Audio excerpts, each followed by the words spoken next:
Habari, karibu katika channel ya Ben Kuku Farm. Channel hii tumekuwa tukielekezana mambo mbalimbali yanayohusu ufugaji kuku, hasa kwenye upande wa dawa pia na utunzaji wa kuku.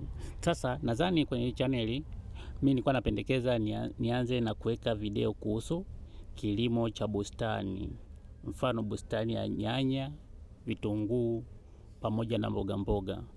Sasa nipo kwa ajili ya kukusanya maoni ili nijue kama kuna watu ambao watakuwa wako interested na kilimo, yani kwamba iwe inahusu ufugaji na kilimo, au tuendelee tu na ufugaji.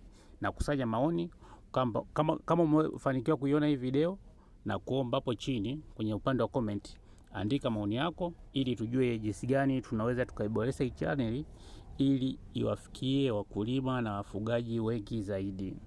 Fanya hivyo kwa manufaa ya kuboresha kazi zetu kwa ajili ya faida ya kila mtu atakayekuwa anapata muda wa kuipitia channel hii. Asante.